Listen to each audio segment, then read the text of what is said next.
Welcome back, everyone, to another episode of The Watch Monkey. Today we're going to be talking about one of my favorite brands, Hamilton, and I'll get into a little bit more detail on why I like them so much. But they've been around for a really long time. They were established, I think, back in 1892 in Lancaster, Pennsylvania. So they were actually a U.S. company. And they started off with manufacturing watches, or pocket watches, I should say, for the railway companies, because they were very highly accurate. As well, they did a lot of production runs for the military in the U.S. Yeah, just a really great brand with just steeped in history and their involvement in the movie industry as well, with movies like one of my favorite, Interstellar. If you haven't seen that, watch it. They feature actually one of the watches that in that movie has become very famous, and that's called the Murph. And I'm not going to go into detail on why it's called the Murph, but really a great movie. It will give you an appreciation for possibly Hamilton. Also, famous people like Elvis Presley and so on were using Hamilton watches. Also, the production of The Men in Black, they used Hamilton watches as well.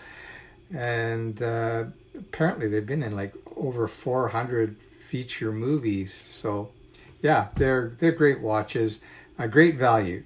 But before we turn the camera around, I'm going to introduce you to a very good buddy of mine. All right, in all seriousness, don't laugh. Okay, here he comes. All right, this is not the watch monkey. He's a sock monkey. But anyway, pretty cool dude. He'll help me out doing some of the reviews sometimes. Yeah, so anyway, enough of the watch enough of the watch monkey. Sorry, guy. I hope you didn't get hurt. But anyway, on a more serious note, I'm going to flip the camera around and we'll talk a little bit about Hamilton and what makes them such a great brand. Okay, guys, I'm back. And here we are. We're looking at a few of my Hamilton watches that are part of my personal collection. So I'm not going to spend too much time or detail on any of them, but I'll just quickly tell you why I picked these particular watches and what I really like about them. So we'll start with the older watches first, which are the pocket watches.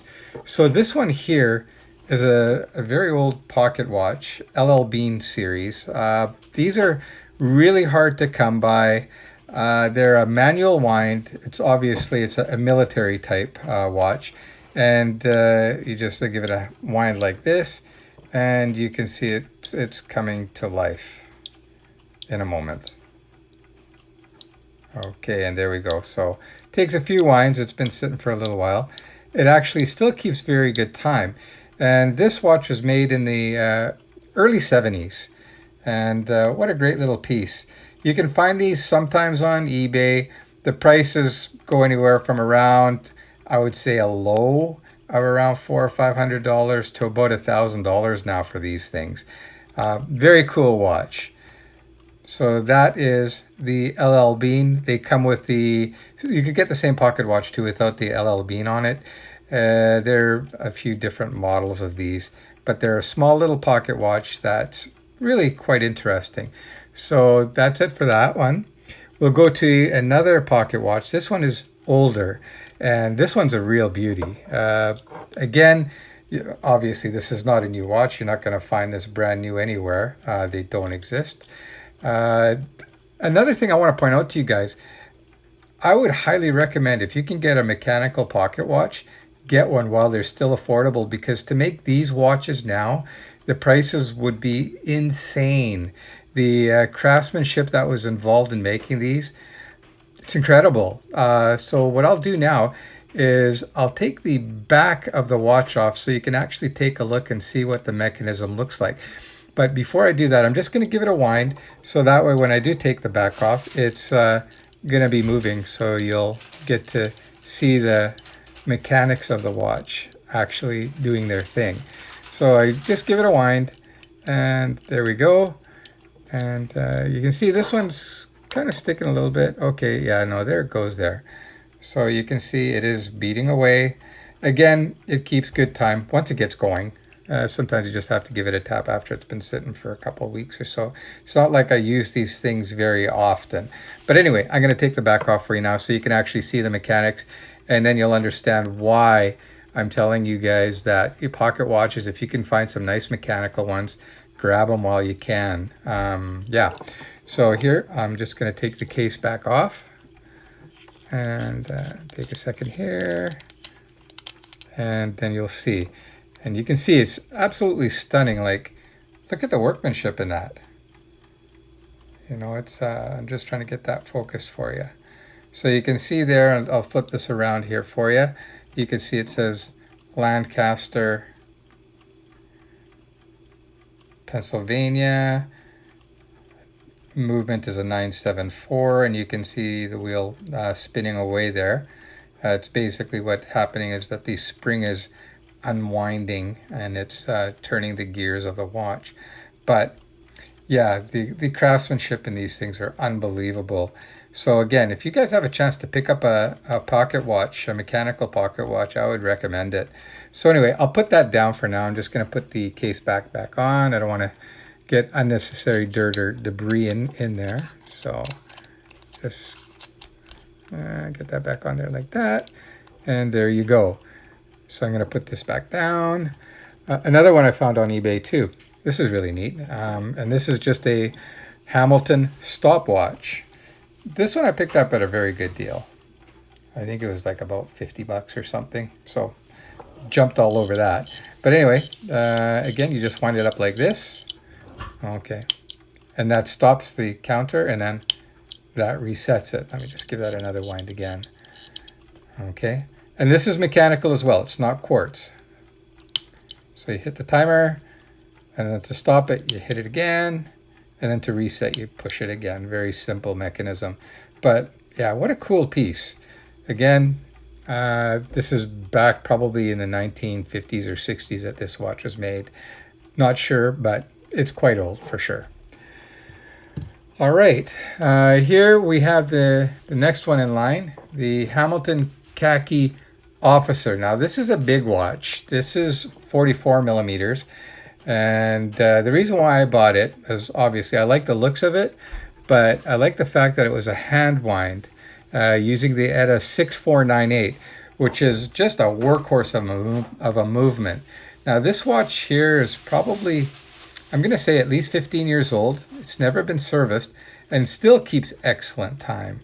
And yeah, the dial is beautiful. It's got the small second sub dial there. And then if you flip it over here, it'll give you the specifications of the watch, plus a display of the balance wheel they're turning. And you can see here, it says 44 millimeter, ETA 6497. There's the part number there, and it says Swiss made. Again, just a fantastic watch. I would, again, recommend this to anyone. That's the Hamilton Khaki Officer hand wind. It comes in an automatic as well, but me personally, given the choice between a hand wind and a mechanical, or a hand wind and an automatic, I will take the hand wind every time. It's just a little bit more, I guess, engaging, you can say. It's nice to wake up in the morning, give your watch a wind, and bring it to life. Here we got two of my chronographs, and I was on the hunt for these for some time. Now these are both rather difficult to find, especially this one here. This one is a more, I guess, normal size watch, being at around 41, 42 millimeters. This is a big boy watch. That's about 44. But the interesting thing is, though, even though the dial on this is, or the face is bigger on this watch, the actual lug to lug is almost the same. Lug to lug distance is there to there. So it still fits very comfortably, even though it is a larger watch. I'll flip these both over as well. You can see the beautiful movements in the back here. Here, let me put this down. It's basically a Valjoux movement that's been modified by Hamilton. I think they call it the H21 movement. And yeah, what a great movement. It's just a stellar watch. Love this thing. And believe it or not, I spent almost a year tracking this one down, and finally got it at a reasonable price. But again, just a spectacular watch.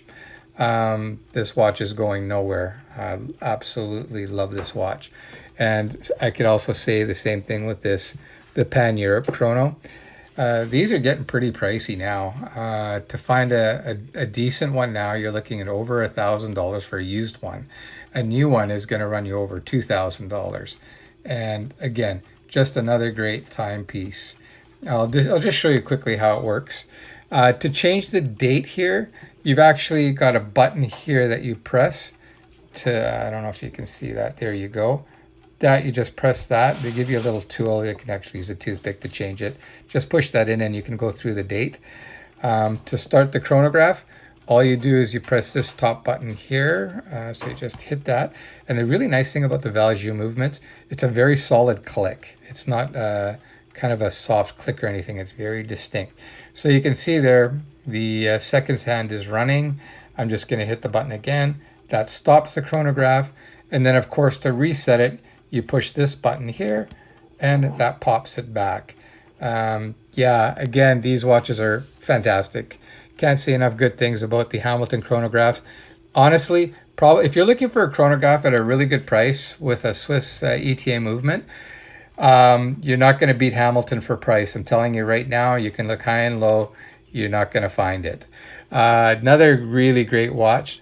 I call this my hot rod watch because it just reminds me of kind of like the 1960s and 70s muscle cars for some reason. Maybe it's the tire and the white walls or that kind of thing. But anyway, another really great watch here. It's the Hamilton Khaki. What do they call it? Aviation Pioneer, I believe. They've got so many of these long names. But yeah, again, really great watch. Here, this is interesting. You unscrew this, and what it does, it rotates that internal bezel there. Yeah, very cool watch. It fits very comfortably too. Some people say this is a 41 millimeter, some say it's a 43, depending on if you count this section as the crown guard or not. So if it's 41 millimeter, if you're just counting from there to there, if you're going up to there, it's 43 millimeter. But this watch fits, wears like a 41 millimeter. I'll throw it on my wrist for a sec so you guys can see. Okay, so here, just let me throw this on my wrist very quickly. And remember, keep in mind, I've got a 7-inch wrist, and you can see it's not an overwhelming size or anything like that. It fits very nice. It's extremely comfortable. One of the things that make this particular watch so comfortable is the strap, or the bracelet, I should say. And yeah, Hamilton also, I should mention that all their bracelets are fantastic, second to none. So you can see here, these bracelets, you can actually stack them on top of each other. So, you know, it is extremely comfortable. So I don't know if you can see that, but the links all can stack on top of each other. So it's very flexible, very comfortable. This is another great watch that I'll probably never get rid of either. I say that with all my Hamiltons. I really love Hamilton watches. Anyway, one of my newest acquisitions was the Hamilton PSR. Now, when I first saw this watch, I wasn't really enamored by it. I just thought, it's kind of cool. It's kind of weird. It's kind of small. But the Hamilton PSR, when I started looking up the history on this watch, it's actually the Pulsar it was called the Hamilton Pulsar, and it was a digital watch. One of the very first ones, if not the first one. And they sold for crazy money back then. They were more expensive than a Rolex. But anyway, the really neat thing is you've got two different lighting systems in this watch. Again, I'm not going to get into it, but this is one just under normal use. It's not lit. It's just kind of, you got a little bit of a glow of the time. But if you press the button, you can see it glows very strongly. Now, again, this watch, when I first saw it, I thought, it's very small. But actually, it's a decent sized watch, and the way the bracelet is integrated into the case is kind of unusual. This part here, even though it looks like it's part of the bracelet, it's not. That's part of the case. And then you've got this tapering going on. And this is the most radically tapered watch bracelet I've ever seen. So it's very tiny in here, and it gets really wide up in here. And they're using a butterfly clasp system as well on that, so it's kind of nice. Yeah, so I'll throw. It's got some nice graphics on the back here too of a pulsar. I'm just going to throw that on wrist so you can see what it looks like. Again, it's a very retro futuristic watch, and like I said, when I first saw it, I wasn't enamored by it. I thought, it's okay. And then the more I thought about it, the more I started researching about it, and I fell in love with the watch. And again, this thing is a pretty cool watch. Really a 70s throwback. I think the Hamilton Pulsar came out in the 72, 73. And this is the duplication or replication or homage to the Pulsar 2. The first one was a little bit different. This was the number edition 2. But yeah, fantastic watch again. If you're looking for a retro futuristic watch, it doesn't get much better than this. So I'll pop that off my wrist, and holy cow, this video is taking a long time. This is my last one. Okay, and here we got the classic Jazz Master. This is the big boy. This is 45 millimeters in diameter. Again, it's got a display back showing the beautiful Swiss movement. I don't know if you guys can see that. There you go. The case, I was looking for a cushion back. That's why I bought this. I really wanted to get a cushion back watch, and there you go. Got one. But it is a big watch, and it's a heavy boy for sure. What else can I tell you? Yeah, just another great watch. Great butterfly bracelet on this thing. And again, you just fold it over like this. They click on, and you're in. This watch here, new. They go for now. Well, they don't make them anymore. It would be, I guess, around $800 to $1,000. I didn't pay anywhere near that. I'm a bargain kind of guy. I always try to find good deals on eBay or Marketplace or some of the other watch groups and that. But anyway, there you have it. I've got a few different little things from Hamilton over the years too. Hamilton airplane here. Another eBay purchase. That's pretty cool. The Hamilton dealer here in North Vancouver was nice enough to give me this Hamilton reel. Lots of really great things about Hamilton. I can't recommend them enough. They really are a great brand, and if you're unsure about what watch to get, you really can't go wrong with the Hamilton. If you check on other reviews, you'll see that it's very highly spoken of. Oftentimes they refer to the Hamilton Khaki field watches as among the best watches that you can buy under that $500 mark. It's a genuine classic. Yeah, enough said. I think I've talked too much. I've taken up more than enough of you guys' times. I hope you enjoyed that. And yeah, consider getting a Hamilton. You won't be disappointed. Anyway, that's it for today. I will say my goodbyes, and that's it. Well, I'm back. Holy shit, that was a long talk. Anyways, if you guys are seriously interested in looking at the Hamilton watches and that, one way to really learn more about that brand is maybe join the Facebook group. That's the Hamilton Watch Group. Great bunch of guys. There are some guys that are extremely knowledgeable and can give you some really good information on some of these watches and that. There's a couple guys on there too that are into the vintage Hamiltons, which I know very little of other than that they're very cool. But me personally, I'm not into that vintage watch scene because I like my watches a little bit bigger, as you can probably tell. They're all 41 or 42 millimeter plus. And some of my other watches that I own that aren't Hamiltons are even bigger than that. So yeah, I kind of like my watches a little bit on the bigger side. But anyway, that's it. I hope you enjoyed it. Please don't worry about the sock monkey. He's here. He's unharmed. He's happy. He's going to say his goodbyes. All right. Bye, everyone. See you next time. Take care. Hope you enjoy the show. Oh, yeah. Most importantly, if you haven't already subscribed, make sure you do so. Make sure you hit the like button. and the bell button so you don't miss another episode of the Watch Monkey. Take care, everybody, and yeah, that's it. Goodbye.